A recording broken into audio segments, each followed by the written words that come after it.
Today, we are diving into something huge, how we can actually transform our emotional state. And spoiler alert, it's not about some quick fix or a magic pill. Nope.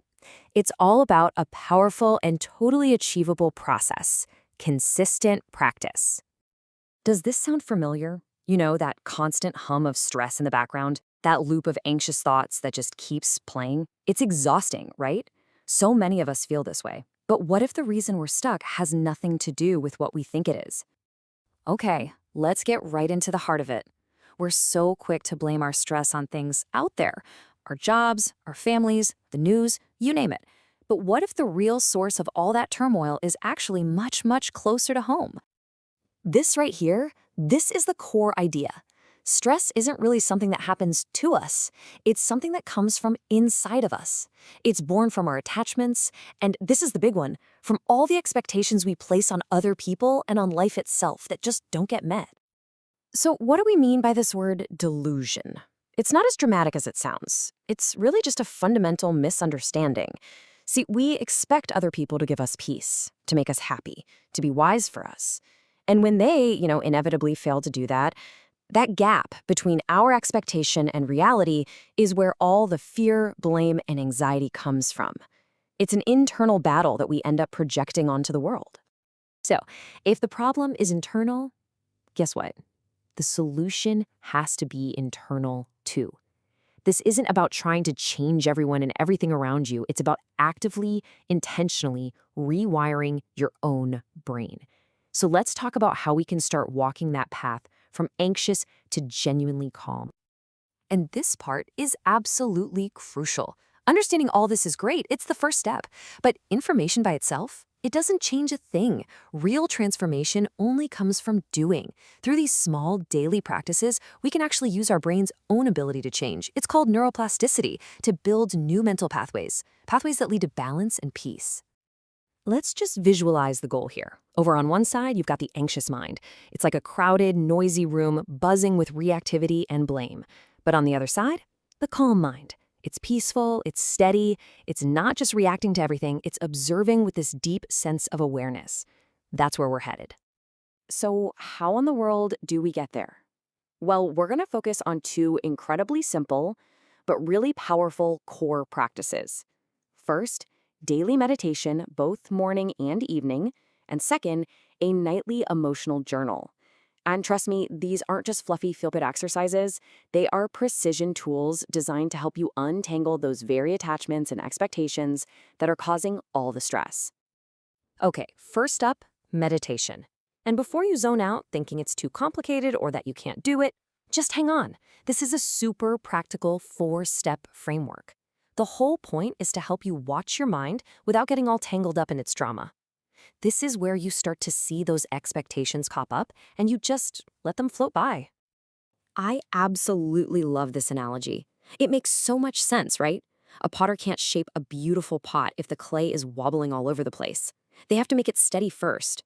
Well, it's the exact same for us. Before we can even begin to shape our mind, we have to steady our body. That's our foundation. And here is that simple framework.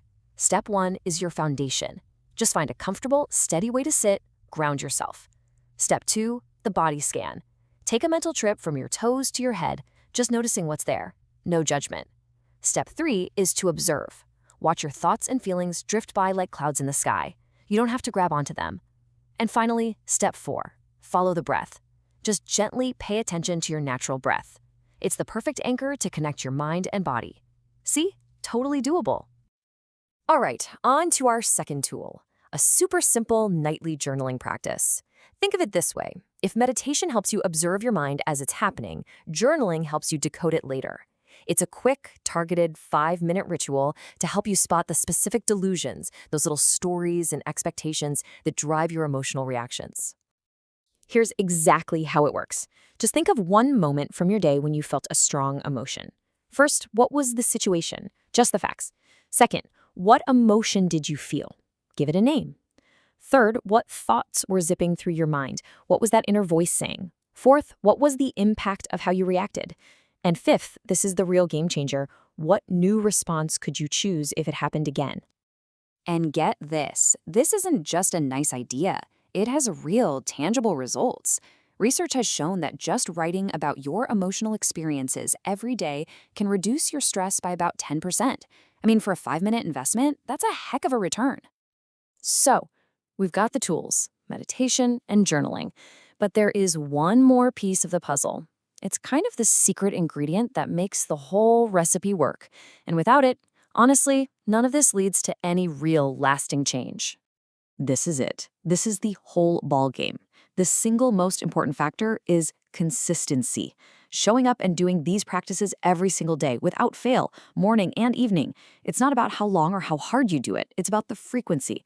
That is how you truly rewire your brain. This quote just nails it. You can have the most amazing, blissful meditation session, but if you don't do it again tomorrow, that feeling just fades away. And your mind, it just goes right back to its old, familiar, stressful habits.